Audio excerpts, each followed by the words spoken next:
बांग्लादेश में यूनुस को हटाने की तैयारी या कुछ और। आर्मी चीफ जमान ने ढाका में सैनिकों को जमा होने का दिया आदेश, बड़ी हलचल। बांग्लादेश की सेना के जवानों को राजधानी में जमा होने को कहा गया है।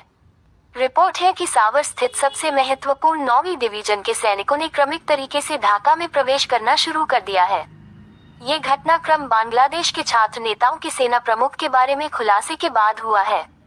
बांग्लादेश की सेना ने राजधानी ढाका में बड़ी संख्या में बख्तरबंद वाहनों और बड़ी संख्या में सैनिकों को बुलाया है। रिपोर्ट के अनुसार सेना की हर ब्रिगेड से 100 सैनिकों को ढाका में इकट्ठा होने को कहा गया है। ये घटनाक्रम ऐसे समय में हुआ है जब बांग्लादेश की सेना और हसीना विरोधी आंदोलन की अगुवाई करने वाले संगठन स्टूडेंट अगेंस्ट डिस्क्रिमिनेशन के बीच संबंधों में दरार की खबरें आई है। नॉर्थ ईस्ट न्यूज की रिपोर्ट में खुलासा किया गया है कि सावर स्थित सबसे महत्वपूर्ण 9वीं डिवीजन के सैनिकों ने क्रमिक तरीके से ढाका में प्रवेश करना शुरू कर दिया है।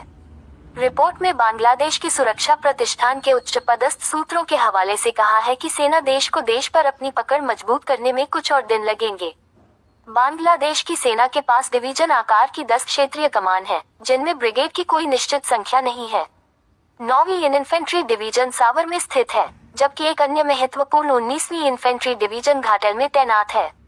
बांग्लादेश सेना की सक्रियता छात्र नेता और बांग्लादेश की अंतरिम सरकार में स्थानीय सरकार, ग्रामीण विकास और सहकारिता मंत्रालय के सलाहकार आसिफ महमूद शाजिब भुया के खुलासे के बाद हुई है। भुया ने एक वीडियो में दावा किया था कि सेना प्रमुख जनरल वकार उज-जमान ने नोबेल शांति पुरस्कार विजेता मोहम्मद यूनुस को अंतरिम सरकार का मुख्य सलाहकार नियुक्त करने पर अनिच्छा से सहमति जताई थी। पहले से रिकॉर्ड किए गए इस वीडियो को शुक्रवार को जारी किया गया था। Please subscribe and follow. इससे पहले एक अन्य प्रभावशाली छात्र नेता हसनत अब्दुल्ला ने 11 मार्च को जनरल जमान के साथ एक गुप्त बैठक के बाद सेना प्रतिष्ठान के खिलाफ आंदोलन शुरू करने की धमकी थी। कहा गया था कि जनरल जमान ने सुझाव दिया था कि बांग्लादेश में चुनाव होने पर शेख हसीना की अवामी लीग राजनीति में वापस आ सकती है और चुनाव भी लड़ सकती है। हालांकि अब्दुल्ला और भुया ने यह नहीं बताया कि उन्होंने जनरल जमान के साथ बातचीत को सार्वजनिक करने के लिए 2 सप्ताह से अधिक समय का इंतजार क्यों किया, लेकिन अब्दुल्ला ने अपदस्थ प्रधानमंत्री शेख हसीना की वापसी का रास्ता खोलने के लिए सेना के अधिकारियों के खिलाफ आंदोलन शुरू करने की धमकी दी। भुया के खुलासे और अब्दुल्ला की फेसबुक पोस्ट के तुरंत बाद बांग्लादेश की तीनों सेनाओं के प्रमुखों ने एक वर्चुअल बैठक की, जिसका उद्देश्य निकट भविष्य में छात्रों के एक और विद्रोह की आशंका में कदम उठाना था। यह अभी स्पष्ट नहीं है कि सेना मजबूत कदम उठाएगी या नहीं।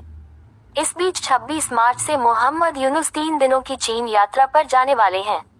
सेना प्रमुख को बदनाम करने की कोशिश। छात्र प्रतिनिधियों और जनरल वकार के बीच 11 मार्च की बैठक के विवरण को सार्वजनिक किए जाने ने बांग्लादेश में अधिकांश लोगों को हैरान कर दिया है। इसे सेना प्रमुख की छवि को खराब करने की कोशिश के रूप में देखा जा रहा है। दरअसल यूनुस को यह महसूस होने लगा है कि पिछले साल 8 अगस्त को मुख्य सलाहकार के रूप में कार्यभार संभालने के बाद उनकी स्थिति काफी कमजोर हो गई है। यही वजह है कि उन्होंने नई दिल्ली के सामने शांति का प्रस्ताव रखा है और बिम्स्टेक सम्मेलन में पीएम नरेंद्र मोदी से मुलाकात की मांग की है। हालांकि यह मुलाकात संभव नहीं है क्योंकि यूनुस सरकार में शामिल अधिकारियों ने लगातार भारत के खिलाफ उकसाव बयानबाजी की है। इसके अलावा भारतीय प्रतिष्ठान जल्द ही एक लोकतांत्रिक चुनावी प्रक्रिया देखना चाहता है, जिससे एक वैध राजनीतिक दल सत्ता में आए, जिसके साथ वह आगे बढ़ सके। इस बीच जनरल जमान के नेतृत्व में सेना बांग्लादेश में अहम आधार बनी हुई है।